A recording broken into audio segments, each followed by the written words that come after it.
नमस्कार, मैं हूं शुभम त्रिपाठी। 22 के महासमर में सबसे पहले हम बात करेंगे कांग्रेस वर्किंग कमेटी की बैठक की। और बैठक में कांग्रेस की कार्यकारी अध्यक्ष सोनिया गांधी ने तीखे शब्दों में G23 नेताओं को नसीहत दी और कहा कि कांग्रेस की स्थायी अध्यक्ष वही हैं और इसको लेकर कोई गलतफहमी ना हो। बिल्कुल, 22 के महासमर में आपके साथ मैं हूं आयुष सूर्यवंशी। 22 के महासमर के सफर में बात करेंगे जयंत चौधरी की कि कैसे आरएलडी प्रमुख अपनी सियासी जमीन तलाशते हुए पश्चिमी उत्तर प्रदेश में दौरे पर दौरे कर रहे हैं जयंत। लेकिन सबसे बड़ा सवाल यही है कि जयंत चौधरी एसपी के साथ गठबंधन और सीटों पर सहमति को लेकर कोई बात क्यों नहीं कर रहे हैं। न्यूज स्टेट से उन्होंने सीट बंटवारे को लेकर क्या कुछ कहा है बताएंगे आपको, लेकिन पहले बात कांग्रेस वर्किंग कमेटी की बैठक की।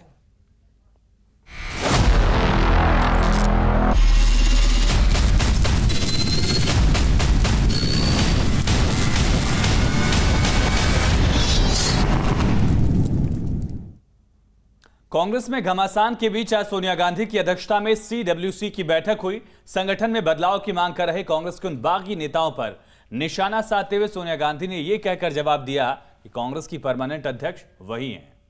तो सोनिया गांधी ने यह साफ कर दिया है कि वो ही पार्टी की स्थायी अध्यक्ष हैं और उनसे बात करने के लिए मीडिया का सहारा लेने की जरूरत नहीं है। बिल्कुल, कांग्रेस अध्यक्ष और संगठन में चुनाव के मद्देनजर हो रही बैठक में सोनिया गांधी ने अपनी शुरुआती टिप्पणी में ही कहा कि कांग्रेस का हर सदस्य चाहता है कि पार्टी का पुनरुद्धार हो, लेकिन इसके लिए एकता और पार्टी के हितों को प्राथमिकता देने की जरूरत है। देखिए, कांग्रेस वर्किंग कमेटी की बैठक से एक बात पार्टी कार्यकर्ताओं को साफ हो गई कि सोनिया गांधी ही कांग्रेस की बॉस हैं, वो फुल टाइम प्रेसिडेंट हैं। सोनिया गांधी जी अभी अध्यक्ष हैं, राहुल गांधी जी पूर्व अध्यक्ष हैं। दोनों के नेतृत्व में कांग्रेस पार्टी मजबूती से काम कर रही है। दरअसल इस बैठक की दरकार कई महीनों से थी, जिसे आखिरकार आयोजित कर ही दिया गया। पार्टी के भीतर संवाद की मांग कई महीनों से उठ रही थी। कांग्रेस के वरिष्ठ नेता गुलाम नबी आजाद और कपिल सिब्बल ने CWC की बैठक बुलाने की मांग की थी। आजाद ने सोनिया गांधी को लेटर लिखकर आग्रह किया था कि पार्टी से जुड़े मामलों पर चर्चा के लिए कांग्रेस कार्यसमिति की तत्काल बैठक बुलाई जाए।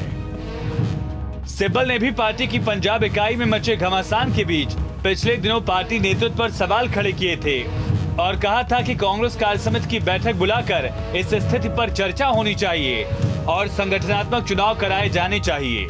सोनिया ने बिना नाम लिए पार्टी नेताओं को बैठक में नसीहत भी दी है कि वो साफ गोई की समर्थक हैं, लेकिन उनसे मीडिया के जरिए बात न करें। अब इस बैठक की मोटी मोटी बातें भी जान लीजिए। दरअसल कांग्रेस में उठते विरोध के स्वर पर सोनिया ने साफ कर दिया कि पार्टी कई चुनौतियों का सामना कर रही है, लेकिन अगर हम एकजुट रहें तो हर चुनौती का सामना कर सकते हैं। साथ ही स्थायी अध्यक्ष के सवाल पर सोनिया गांधी ने कहा कि कांग्रेस अध्यक्ष का चुनाव 30 जून तक निपटाने का रोडमैप पहले ही बना लिया गया था, लेकिन कोरोना संक्रमण के कारण इसे आगे बढ़ाना पड़ा। माननीय सोनिया जी का आशीर्वाद और मार्गदर्शन हमेशा कांग्रेस को मिलता रहा है, लेकिन उनकी हेल्थ के इश्यूज को लेकर या जिस तरीके की एज फैक्टर्स को लेकर लोगों के कंसर्न थे और सबने ये माननीय राहुल गांधी से ये रिक्वेस्ट भी की कि उनको तुरंत प्रभाव से अध्यक्ष पद को ग्रहण कर लेना चाहिए। संकेत साफ है कि कांग्रेस में शीर्ष नेतृत्व को लेकर कुछ भी नहीं बदला है। कांग्रेस इन्हीं चेहरों के साथ आगे के चुनाव में उतरने वाली है। Team news state. तो क्या कुछ हुआ है CWC की बैठक में, इस बारे में खास बातचीत की है कांग्रेस नेता इमरान प्रतापगढ़ी से न्यूज स्टेट के संवाददाता मोहित राज दुबे ने। बहुप्रतीक्षित कांग्रेस वर्किंग कमेटी की आज बैठक बुलाई गई, बैठक चली। सोनिया गांधी ने तमाम बड़ी बातें की। मेरे साथ माइनॉरिटी के चेयरमैन इमरान प्रतापगढ़ी साहब हैं। बड़े बड़े मुद्दों पे बातचीत हुई। सोनिया गांधी जी ने कहा सबसे बड़ी बात कि जो भी बात करनी है पार्टी फोरम पे आके करिए, पब्लिक फोरम पे करने की जरूरत नहीं है, क्या कहेंगे आप? देखिए, ये सोनिया गांधी जी का जो बयान है वो कांग्रेस के अंदरूनी लोकतंत्र को बहुत बृहद पैमाने पे दिखाता है। मैं खुशनसीब हूँ कि हम सब उनकी अध्यक्षता में इस पार्टी का हिस्सा हैं, और आज उन्होंने जो बात कही है उसने देश में कांग्रेस के एक एक कार्यकर्ता को गर्व से भर दिया है। और उन्होंने जो बात कही हम सब उसका समर्थन करते हैं, और हम सब इस बात की मांग भी कर रहे हैं कि राहुल गांधी जी फिर से कमान संभालें और आगे आएँ, और उनके नेतृत्व में, उनकी क़यादत में हम लोग जो आने वाले राज्यों के विधानसभा के चुनाव हैं वहाँ लड़ें। क्योंकि इस देश में भाजपा की जो सांप्रदायिक सोच है उसके खिलाफ अगर सच में कोई लड़ रहा है तो वो राहुल गांधी जी लड़ रहे हैं। ना झूठे जुमलेबाजों से, ना नफरत वाली आंधी से ये देश अगर चल सकता है तो केवल राहुल गांधी से। इमरान भाई, आपके राज्य में चुनाव है, विधानसभा चुनाव, उत्तर प्रदेश में विधानसभा चुनाव है, उसको लेकर क्या रणनीति है, क्या क्या मुद्दों पर चर्चा हुई और किस तरीके से आप लोग चुनावी मैदान में उतरने वाले हैं? देखिए, प्रियंका जी के नेतृत्व में उत्तर प्रदेश में संगठनात्मक स्तर पर बहुत काम हुआ है। पिछले 30 साल 32 साल से हम वहाँ सत्ता में नहीं है। ऐसे में हम सौभाग्यशाली हैं कि हमारे पास प्रियंका जी का करिश्माई नेतृत्व मिला पहली बार, और उस नेतृत्व में जो काम संगठन के स्तर पर हुआ वो आपको दिख भी रहा है। बनारस की रैली में वो परिलक्षित भी हुआ, और मुझे पूरी आशा है कि आने वाले दिनों में जो हम रैलियां कर रहे हैं, जो हम यात्राएं शुरू कर रहे हैं अलग अलग जोन में, वो ये साबित कर देगा कि प्रियंका जी के नेतृत्व में किस तरह से कांग्रेस जमीन से उठ करके पूरी तरह चुनाव क्या होंगे मुद्दे, क्या होंगे? जाहिर सी बात है, उत्तर प्रदेश की सरकार ने पिछले 4.5 साल में आम आवाम को जो तंग किया है उससे बड़ा मुद्दा उत्तर प्रदेश के लिए कुछ नहीं है। किसानों को कुचल देना, कोरोना में सांसें मांगने पर लोगों पर मुकदमे करना, लोगों के फर्जी इनकाउंटर करवाना, लोगों के घरों पे बुलडोजर चलवाना, वो कोई भी जाति, कोई भी समूह का व्यक्ति हो, उसको डिक्टेटरशिप के साथ, तानाशाही के साथ ट्रीट किया गया। अब बहुत सारी चीज़ों पे चर्चा हुई है, बहुत सारी चीज़ें मीडिया में तैर भी रही हैं। जो सबसे अहम बात हुई है कि आदरणीय सोनिया जी ने स्पष्ट एक बात रख दी है, एक निर्देश, उसे अघोषित निर्देश समझा जाए कि बात करनी है तो पार्टी फोरम पे करिए, मीडिया के जरिए नहीं। बहुत शुक्रिया हमसे बातचीत करने के लिए। इमरान प्रतापगढ़ी साहब थे, वीडियो जर्नलिस्ट विकास झा के साथ मोहित राज दुबे। तो CWC की बैठक में क्या बड़ी बातें निकलकर सामने आई, ये भी समझेंगे कि 28 महीने से कांग्रेस का पूर्णकालिक अध्यक्ष तक नहीं है, तो 23 साल से गांधी परिवार का ही अध्यक्ष बना है, और 2 बार सोनिया गांधी अध्यक्ष बनी, कार्यकारी अध्यक्ष के तौर पर जिम्मेदारी संभाल रही हैं, और 2017 में राहुल गांधी अध्यक्ष बने थे। 2019 में राहुल गांधी ने इस्तीफा दिया, और एक बार फिर से कांग्रेस के अंदर खाने में राहुल गांधी को ही अध्यक्ष बनाए जाने की बात और मांग दोनों दिख रही है, और 3 बार पार्टी अध्यक्ष पद का जो चुनाव था वो टला है। ज्यादा जानकारी के साथ संवाददाता मोहित राज दुबे दिल्ली से जुड़ चुके हैं। मोहित, CWC की बैठक से जुड़ी सबसे बड़ी जानकारी जो यूपी के लिहाज से अगर मानी जाए, अगले साल सितंबर तक अध्यक्ष के पद पर चुनाव कराने की बात कही जा रही कांग्रेस पार्टी के अंदर खाने, लेकिन अगले साल यूपी में चुनाव है, यानी कि माना जाए कि यूपी चुनाव भी इसी तरह से कार्यकारी अध्यक्ष के नेतृत्व में कांग्रेस लड़ेगी। देखिए, सोनिया गांधी मौजूदा वक्त में अंतरिम अध्यक्ष है, और अंतरिम अध्यक्ष के लिहाज से अगर हम बात करें तो आज बड़ा महत्वपूर्ण दिन रहा कांग्रेस वर्किंग कमेटी को लेकर। कांग्रेस वर्किंग कमेटी एक बड़ी नीति निर्धारक इकाई जो कांग्रेस के सारे बड़े फैसले वो करती है, अगर वो वीटो ले ले तो वही माना जाता है। ऐसे में प्रेसिडेंट को लेके सभी सदस्यों ने कहा है कि सोनिया गांधी ही अभी मौजूदा वक्त में हमारी अध्यक्ष है, और सोनिया गांधी ने कांग्रेस वर्किंग कमेटी की बैठक में सीधे तौर पर उन्होंने कहा है कि जिसको ये लगता है कि मैं पूर्णकालिक अध्यक्ष नहीं हूं, वो मान ले कि अभी मैं पूर्णकालिक अध्यक्ष हूं। इस पर सभी सदस्यों ने एक सुर में कहा कि हाँ, जब तक सोनिया गांधी जी चाहें वो अध्यक्ष रह सकती हैं, लेकिन राहुल गांधी को आने वाले वक्त में कमान दी जानी चाहिए। लिहाजा संगठन चुनाव के मद्देनजर आपको बता दें कि 1 नवंबर से लेकर अक्टूबर तक का चुनावी प्रक्रिया चलेगा। बूथ लेवल, डिस्ट्रिक्ट लेवल और उसके अलावा राज्य लेवल पे संगठनात्मक चुनाव होंगे। उसके बाद एक टोरल कॉलेज बनेगा, वो चुनाव जो है पार्टी प्रेसिडेंट का करेगी, और उसमें जो है राहुल गांधी प्रमुख दावेदार होंगे, या ये कहेंगे कि राहुल गांधी के अलावा और कोई नामांकन भरेगा नहीं। तो 2022 में बतौर राहुल गांधी जो है वो अध्यक्ष बन जाएंगे, तब तक जो है वो सोनिया गांधी ही बनी रहेंगी। इसके अलावा देखिए, सबसे महत्वपूर्ण बात, कांग्रेस की जो मौजूदा अध्यक्ष है सोनिया गांधी,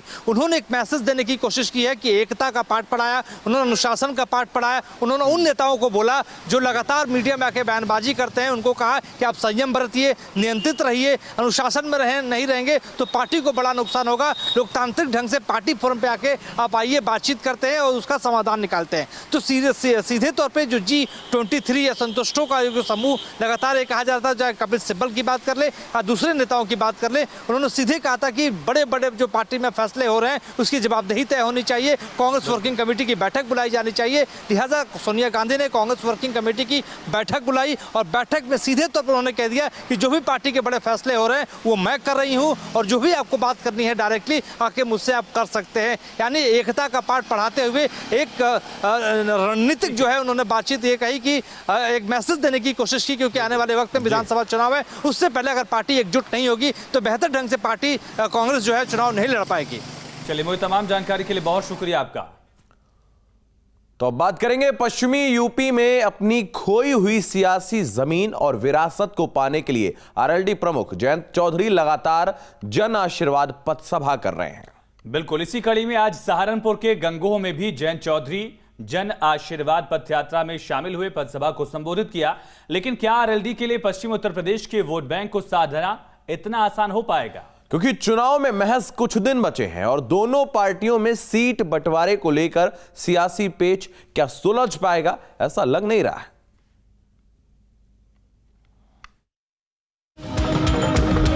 ये किसी जलसे की तस्वीर नहीं बल्कि किन्नरों का ये नाच गाना चल रहा था आरएलडी प्रमुख जयंत चौधरी के सहारनपुर सभा में। मौका था गंगोह में जन आशीर्वाद पथ सभा का, लेकिन भीड़ जुटाने के लिए नेताओं कार्यकर्ताओं को क्या क्या हथकंडे अपनाने पड़ते हैं ये इन तस्वीरों से साफ जाहिर हो रहा है। दरअसल पश्चिमी उत्तर प्रदेश में अपनी खोई हुई सियासी जमीन और विरासत को पाने के लिए आरएलडी प्रमुख जयंत चौधरी लगातार जद्दोजहद कर रहे हैं। लगातार जन आशीर्वाद पथ सभा कर रहे हैं। पश्चिमी उत्तर प्रदेश में अपनी खोई हुई सियासी जमीन को वापस पाने के लिए राष्ट्रीय लोकदल के जो जयंत चौधरी हैं वो लगातार जन आशीर्वाद पथ सभाएं जो हैं वो पश्चिमी उत्तर प्रदेश के अलग अलग हिस्सों में ले रहे हैं और लोगों का आशीर्वाद ले रहे हैं। पश्चिमी उत्तर प्रदेश के वोट बैंक को आरएलडी अकेले साध लेगी, इसकी गुंजाइश कम ही नजर आती है। ऐसे में आरएलडी को एसपी जैसे बड़े दल की जरूरत भी है, लेकिन दोनों पार्टियों के गठबंधन सीट बंटवारे का पेंच फंस सकता है। हालांकि दोनों तरफ के नेता खुलकर इस मुद्दे पर कुछ नहीं बोलते। 2022 विधानसभा चुनाव के मद्देनजर आरएलडी 65 से 70 विधानसभा सीटों की डिमांड कर रही है, जिस पर एसपी अभी तक सहमत नहीं है। यही नहीं, आधा दर्जन सीट ऐसी है जहां एसपी और आरएलडी दोनों ही पार्टियों की दावेदारी से पेंच फंसा हुआ है, जबकि एसपी 2022 के विधानसभा चुनाव में 20 से 22 सीटें ही देने के मूड में है।